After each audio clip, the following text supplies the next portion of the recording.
नमस्कार दोस्तों, स्वागत है आपका वन नोट क्लासेज में। इस क्लास में हम सीटेट के लिए और केवीएस, एनवीएस और टीचर के पर्सपेक्टिव से नेशनल करिकुलम फ्रेमवर्क पढ़ेंगे। 2005 में ये लाया गया था। इसके क्या क्या प्रोविजन है, किस किस विचारक ने इसके बारे में क्या कहा है, क्या क्या आयाम है, क्या प्रोसीजर है, ठीक है। इन सब के बारे में हम इसमें पढ़ेंगे। क्लास में आगे चलने से पहले आप चैनल को सब्सक्राइब कर लीजिएगा। तो चलते हैं हम क्लास में। एनसीएफ 2005, ठीक है। राष्ट्रीय परिचर्या की रूपरेखा 2005, नेशनल करिकुलम फ्रेमवर्क 2005, इसको इंग्लिश में कहा गया है। राष्ट्रीय परिचर्या की रूपरेखा 2005 में एक ऐसा दस्तावेज है जिसमें ऐसे विषयों पर चर्चा की गई है कि बालकों को क्या और किस प्रकार से पढ़ाया जाना चाहिए, ठीक है। इस जो दो वर्ड पे इस पे ज्यादा फोकस किया गया है कि बच्चे को अपनी क्लास में क्या पढ़ाना चाहिए और उसकी प्रोसेस क्या होनी चाहिए, ठीक है, ताकि वो ज्यादा से ज्यादा क्या कर सके, लर्न कर सके, उसका ज्यादा से ज्यादा आउटपुट आ सके। तो इस जो परिचर्या है 2005 की, इसमें इन चीजों को शामिल किया गया, ठीक है। राष्ट्रीय परिचर्या की रूपरेखा 2005 की उत्पत्ति रविंद्रनाथ टैगोर की सभ्यता और प्रगति नामक निबंध से हुई है, ठीक है। क्वेश्चन पूछ सकते हैं ये कि राष्ट्रीय परिचर्या की रूपरेखा 2005 की उत्पत्ति रविंद्रनाथ टैगोर के किस निबंध से हुई है, ठीक है। तो क्वेश्चन आंसर आएगा इसका सभ्यता और प्रगति से। नेक्स्ट चलते हैं अपन। राष्ट्रीय परिचर्या की रूपरेखा के अनुसार स्कूली शिक्षा पाठ्य पुस्तक केंद्रित न होकर, ठीक है, एक क्या होनी चाहिए, ये स्टूडेंट सेंट्रिक होनी चाहिए, बाल केंद्रित होनी चाहिए। नेक्स्ट आता है राष्ट्रीय परिचर्या की रूपरेखा 2005 का अनुवाद 8वीं अनुसूची में दी गई भाषाओं में किया गया है, ठीक है। मतलब जितनी भी जो 8वीं अनुसूची में कितनी भाषा दी गई है, 22 भाषाओं के में इसका अनुवाद किया गया है, ठीक है, ताकि क्या हो, पूरे इंडिया में ये क्या हो, समावेशी रूप में लागू हो सके और इसका फायदा सारी भाषाओं के बच्चों को मिल सके, ठीक है। इसमें किए गए जो इनोवेशन है, नवाचार है और नए नए जो प्रोविजंस है, उसके फायदे रिमोट में रहने वाले और इंडिया के परिधि में आने वाले जितने भी बच्चे हैं, भारत के परिधि में आने वाले जितने भी बच्चे हैं, उनको इसका फायदा मिल सके, इसलिए इन्होंने क्या किया है, 8वीं अनुसूची में जितने भी भाषा आती है उसमें अनुवाद करवाया, ठीक है।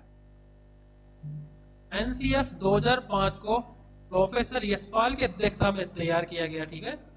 प्रोफेसर यशपाल साहब है, इसकी अध्यक्षता में इसको तैयार किया गया है। राष्ट्रीय परिचर्या की रूपरेखा 2005 के मार्गदर्शी सिद्धांत कौन कौन से, ठीक है। तो ये इसमें जो सिद्धांत को सम्मिलित किया गया है बड़े ही रिसर्च के बाद में। तो पहला इसका क्या सिद्धांत है, ज्ञान को स्कूल के बाहरी जीवन से जोड़ा जाए, ठीक है। ऐसा ही नहीं हो कि स्कूल के परिधि के अंदर क्या क्या चीजें होती है, किताबें होती है और टीचर का ज्ञान होता है, इसी के अंदर ही उनको नहीं रखना चाहिए। इसके अलावा कई सारे सब्जेक्ट हैं, जैसे इन्वायरमेंट है, एक्स्ट्रा करिकुलम एक्टिविटीज है, ठीक है, और इसके अलावा स्पोर्ट है। उन चीजों में भी बच्चों की क्रिएटिविटी बढ़ाने के लिए उनको इस क्षेत्र में जोड़ा जाना चाहिए, ठीक है। एक ही स्कूल में ही केंद्रित उनको नहीं रखना चाहिए। नेक्स्ट चलते हैं, पढ़ाई को रटंत्र प्रणाली से मुक्त किया जाना चाहिए, ठीक है।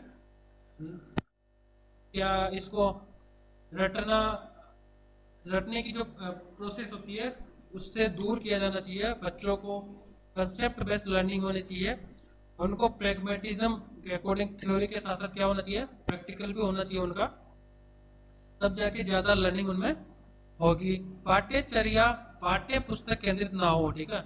ये पाठ्य पुस्तक के अकॉर्डिंग इसकी क्या ना हो, टेक्स्ट बुक की लर्निंग नहीं होनी चाहिए, ठीक है। उनको क्या करना चाहिए, एक्सपीरियंस, ठीक है, और प्रैक्टिकल करवा के भी लर्निंग करवाना चाहिए। जगह जगह घुमाना चाहिए उनको, ठीक है, बच्चों को बाहर ले जाना चाहिए और अलग जो भी जितनी भी एक्टिविटीज है जो सीखने के योग्य है, सीखने के लिए जो सहयोगी होगी बच्चे के पाठ्यचर्या को सिखाने के लिए, वो सब इसमें इम्प्लीमेंट करना चाहिए। ठीक है, नेक्स्ट चलते हैं, विद्यालय में दी जाने वाली शिक्षा को विभिन्न प्रकार की गतिविधियों से जोड़ा जाना चाहिए। ठीक है, तो ये जो वायरस टाइप की जितनी भी एक्टिविटीज होती है उसमें उनको सम्मिलित करना चाहिए बच्चों को। राष्ट्रीय मूल्यों के प्रति आस्थावान विद्यार्थियों तैयार करना चाहिए। राष्ट्रीय मूल्यों मतलब ये होता है कि जैसे हो गए हमारे राष्ट्रीय ध्वज हो गया, ठीक है, राष्ट्रीय मूल्य हो गए, हमारे जो स्वतंत्रता सेनानी है वो हमारे राष्ट्रीय मूल्य हो गए। ठीक है, इसके अलावा जितने भी मोन्यूमेंट है, हमारे स्मारक है, पर्यावरण है हमारा, ठीक है, तो उन सबके प्रति क्या होना चाहिए, बच्चों का लगाव होना चाहिए, उनके प्रति आस्थावान होने चाहिए। इस तरह का क्या करना चाहिए, हमें करिकुलम तैयार करना चाहिए और इस तरह के हमें उनमें ऐसे लर्निंग क्या करवाना चाहिए, आत्मसात करवानी चाहिए। ठीक है, नेक्स्ट चलते हैं, नेशनल करिकुलम फ्रेमवर्क 2005 का निर्माण एनसीईआरटी के द्वारा किया गया। ठीक है, ये बहुत बढ़िया क्वेश्चन है। एनसीईआरटी के द्वारा एनसीएफ का निर्माण किया गया है। इसको पूर्ण करने का कार्य कौन से प्रोफेसर ने किया, कृष्ण कुमार ने, के जी ने क्या किया है, कृष्ण कुमार ने क्या किया है, इसका निर्देशन निर्माण के कार्य में निर्देशन किया है कृष्ण कुमार ने। इसका प्रमुख लक्ष्य है आत्मज्ञान, अर्थात विद्यार्थियों को अलग अलग अनुभवों का अवसर देकर उन्हें स्वयं ज्ञान की प्राप्ति करनी चाहिए। ठीक है, रट्टन विद्या से दूर रखना चाहिए बच्चों को और बच्चों को खुद से करने की क्या करना चाहिए, उसमें एक जिज्ञासा, एक प्रवृत्ति डेवलप करनी चाहिए बच्चों के अंदर। ठीक है, राष्ट्रीय परिचर्या की रूपरेखा 2005 के अनुसार हर विद्यार्थियों को अपनी क्षमता और कौशल होते हैं, मतलब ये खुद मान रहे हैं कि हर बच्चे में अलग अलग क्या होती है, अलग अलग योग्यता होती है, अलग अलग प्रतिभा होती है, उसमें अलग अलग कैपेसिटी होती है और कौशल, उनका स्किल भी अलग अलग होती है। तो उसके अकॉर्डिंग ही उनको क्या करना चाहिए, लर्निंग करना चाहिए, उन पर बर्डन नहीं डालना चाहिए। ठीक है, विद्यार्थियों को उसे व्यक्त करने का मौका प्रदान किया जाना चाहिए। एनसीएफ 2005 का प्रमुख सूत्र है बिना भार के अधिगम, इंग्लिश में इसको कहेंगे लर्निंग विदाउट बर्डन। ठीक है, तो इसका कहने का सीधा सीधा मतलब है कि बच्चे पर एक्स्ट्रा बिल्कुल भी बर्डन नहीं डालना चाहिए, भार नहीं डालना चाहिए, उसको उसके अकॉर्डिंग जिस भाषा में, जिस शैली में, जिस तरीके से उसको समझ में आता है उसको समझने के लिए उसको स्वतंत्र छोड़ देना चाहिए। ठीक है, उसको जहां पे भी समझने में प्रॉब्लम आ रही है वहां पे सहयोग करना चाहिए टीचर को। ठीक है, राष्ट्रीय परिचर्चा की रूपरेखा 2005 के सुझाव, ये सुझाव पढ़ते हैं हम, क्या क्या सुझाव दिए उन्होंने। बालक सक्रिय होते हैं, इन्होंने बोला कि बालक क्या होते हैं, बच्चे क्या होते हैं, एक्टिव होते हैं अपने आप में, वो क्या करते हैं, स्वयं से ही जाने और सीखे और नई नई चीजों को आजमाने पर जोड़ना, तोड़ करना, गलतियां करना, स्वयं सुधार करना, ये सब बच्चे की क्या होती है, विशेषताएं होती है। ठीक है, बच्चे के एक्टिविटी की विशेषता होती है, उनके बुद्धि की विशेषता होती है। ठीक है, सीखना सक्रिय सामाजिक गतिविधि है। अब हम बात है कि जो लर्निंग होती है वो क्या है, एक एक्टिवनेस होती है, एक्टिविटी, जितना बच्चा एक्टिव होता है उतना ही लर्निंग करता जाता है। और ये एक एक्टिवनेस होने के साथ साथ क्या है, एक सोशल एक्टिविटी है। ठीक है, सामाजिक गतिविधि है।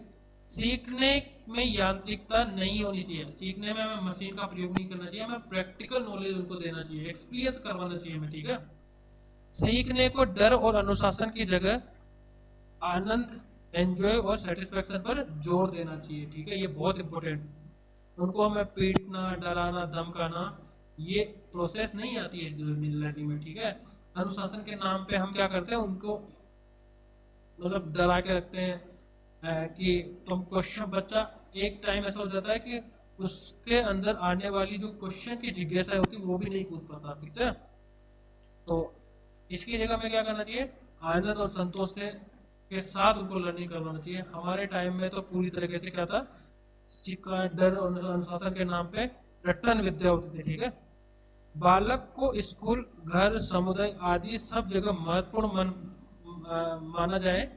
ठीक है, उसकी भाषा, संस्कृति को भी सम्मान दिया जाए। ऐसा नहीं है कि खुद ही बोल रहे हो, खुद ही कर रहे हो और बच्चों की जो लैंग्वेज होती है, उनकी जो कल्चर होता है उसको आप इम्पोर्टेंस ना दें, तो बच्चा क्या करेगा, आगे से कभी भी आपके साथ वो आत्मसात नहीं कर पाएगा अपनी एक्टिविटी को, अपनी भाषा को, और कभी भी आपको ऐसा पता नहीं चलेगा कि बच्चा सही लर्निंग कर रहा है लैंग्वेज के सेक्टर में।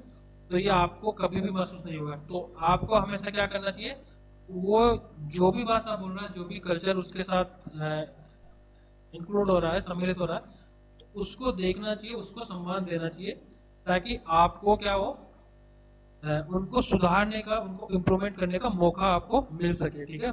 प्राथमिक स्तर पर पाठ्यचर्या की सभी गतिविधि में भाषा और गणित का महत्वपूर्ण स्थान माना गया है। ठीक है, तो ये इंपॉर्टेंट है। बहुभाषीय कक्षा शिक्षण 3 भाषाओं की वकालत करता है। तो बहुभाषिक जो लर्निंग होती है, तो उसमें 3 भाषा को क्या किया गया है, वकालत। पहली भाषा कौन सी है, वर्नाकुलर, मतलब जो लोकल लैंग्वेज होती है वो। दूसरी होती है संवैधानिक लैंग्वेज, और थर्ड हो गई फॉरेन लैंग्वेज। ठीक है, इस पे थोड़ा सा उस पर ध्यान देना चाहिए। 3 भाषा सूत्र की ये विशेषता होती है। ठीक है, इसमें भाषा के कौशल की बात की गई है। तो भाषा का कौशल क्या होता है, लैंग्वेज की स्किल क्या होती है, सुनना, लिसनिंग, बोलना, स्पीकिंग, पढ़ना, रीडिंग, और राइटिंग, लिखना होता है। तो ये सब भाषा के सीखने में इन इन चीजों से बच्चों को गुजरना पड़ता है। और ये चीज अगर आती है बच्चों में, तो भाषा के सेक्टर में उसको परफेक्ट माना जाता है। बच्चा अगर अच्छी भाषा, अच्छी चीजें सुनता है भाषा के सेक्टर में, और वो उसी भाषा को बोलता है, और उसको ही पढ़ना पढ़ना जानता है, और उसको लिखना जानता है, तो ये माना जाता है कि बच्चा भाषा को सीख चुका है। ठीक है। आकलन और मूल्यांकन, कितने ये सतत व्यापक मूल्यांकन, रचनात्मक आकलन, निदानात्मक आकलन, और क्लास 10th बोर्ड की परीक्षा ऐच्छिक होनी चाहिए। किस, ठीक है, तो आकलन और मूल्यांकन कैसे कैसे होना चाहिए, ये भी इसमें दिया गया है।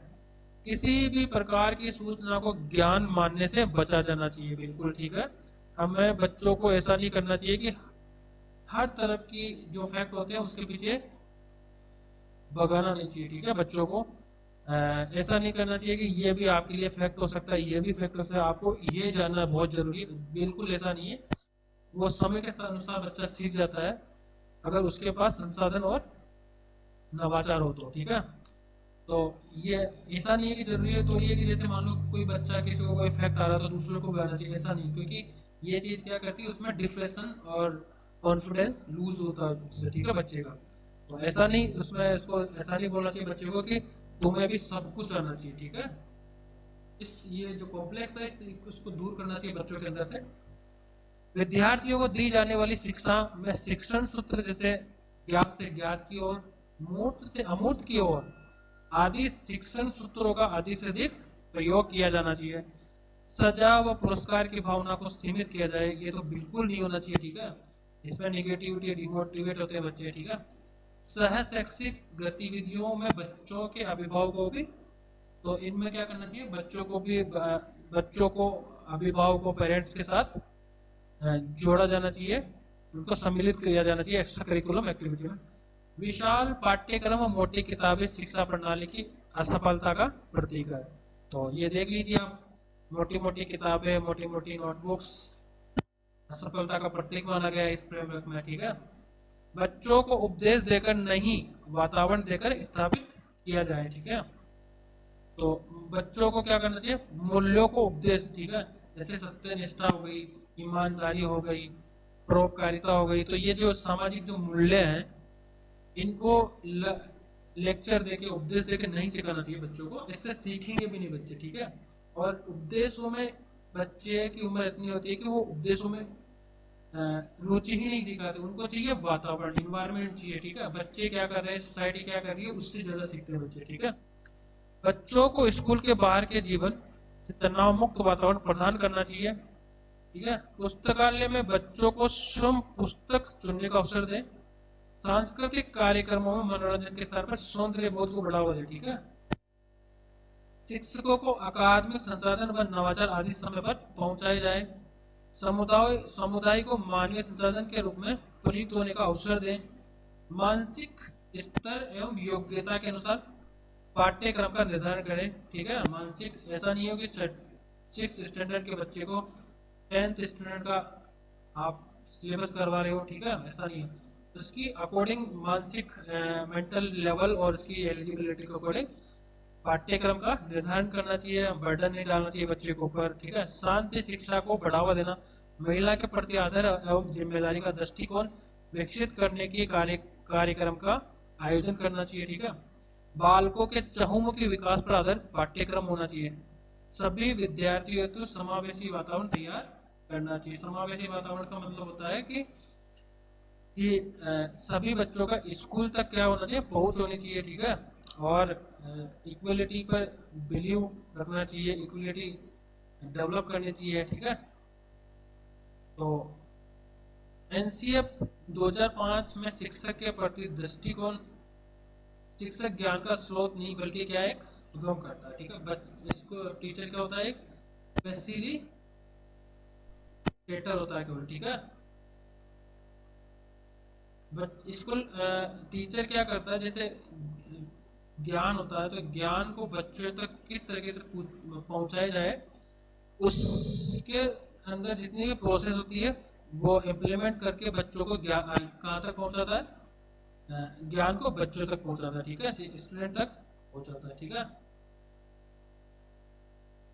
और बच्चों को क्या करता है, कौन कौन से नॉलेज, कौन कौन सी पाठ्यक्रम के अनुसार कौन कौन से उनके साथ प्रयोग करना चाहिए, कौन कौन सी चीजें उनको पढ़ना चाहिए, वहां तक पहुंचाने का काम किसको होता है, टीचर का होता है। ठीक है, टीचर डोमिनेंस नहीं करना चाहिए कि तुम्हें ये सीखना चाहिए, तुम्हें ये सीखना चाहिए। बच्चे को फ्री हैंड छोड़ देना चाहिए, उनकी उनकी जिज्ञासा के अनुसार उनको क्या करना चाहिए, लर्निंग करनी चाहिए। ठीक है,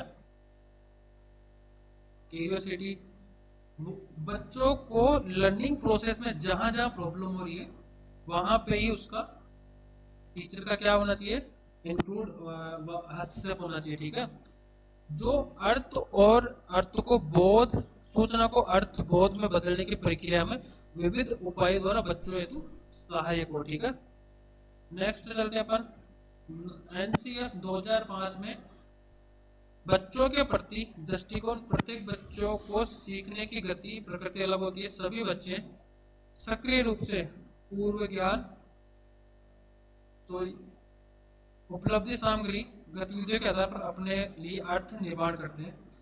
एनसीएफ 2005 में 5 विधियां हैं, कौन कौन सी, एक तो लर्निंग बाय डूइंग, करके सीखना चाहिए बच्चों को। टीचर क्या करना चाहिए, टीचर को डोमिनेंस नहीं करना चाहिए लर्निंग के अंदर, बच्चे को दे देना चाहिए कि आप ही रीडिंग करो, एक बार समझने की कोशिश करो, जहां पे प्रॉब्लम होती है वहां पे टीचर को हस्तक्षेप करना चाहिए। निरीक्षण विधि करना रखना चाहिए, परीक्षण विधि होती है, सामूहिक विधि होती है, मिश्रित विधि होती है। ठीक है, राष्ट्रीय परिचर्या की रूपरेखा 2005 से संबंधित क्वेश्चन कौन कौन से। ठीक है, तो इंपोर्टेंट क्वेश्चन है, राष्ट्रीय पाठ्यचर्या की रूपरेखा 2005 में किसकी समझ प्राप्त होती है, तो ये है कंस्ट्रक्टिविज्म है, रचनात्मकता से परिपूर्ण माना गया। ठीक है, इस करिकुलम को। राष्ट्रीय परिचर्या की रूपरेखा 2005 के अनुसार शिक्षक की भूमिका एक फैसिलिटेटर के रूप में होनी चाहिए। ठीक है, नेक्स्ट आता है एनसीएफ की फुल फॉर्म क्या है। ठीक है, एनसीएफ की फुल फॉर्म होती है नेशनल करिकुलम फ्रेमवर्क होती है। और एनसीएफ 2005 के अनुसार अंग्रेजी सीखने का उद्देश्य होता है भाषावाद, बहुभाषावाद होना होता है, मल्टी लिंग्वलिज्म होता है। एनसीएफ 2005 किस पर बल देता है, लर्निंग बाय डूइंग, करके सीखने पर वो बल देता है। तो ये क्लास हुई हमारी एनसीएफ से रिलेटेड, जितने भी फैक्ट है, जितने भी स्टेक होल्डर है, क्या परिभाषा है, किन किन आयामों को इसमें सम्मिलित किया गया है, टीचर की क्या भूमिका होती है, बच्चे को क्या करना चाहिए, पेरेंट्स का क्या क्या दायित्व होता है। ठीक है, ये सब चीजें हमें, प्रोसेस क्या होती है, लर्निंग क्या होती है, भाषा क्या होती है, तो ये सब चीजें हमने इसमें पढ़ा है। तो इस चैप्टर को हम यहीं पे फिनिश करते हैं। फिनिश करने से पहले आप वीडियो को शेयर कीजिएगा और चैनल को सब्सक्राइब कीजिएगा। यहीं पे हम चैनल को और वीडियो को समाप्त करते हैं। चैनल को नहीं करेंगे हम, वीडियो को समाप्त करते हैं। तो धन्यवाद दोस्तों।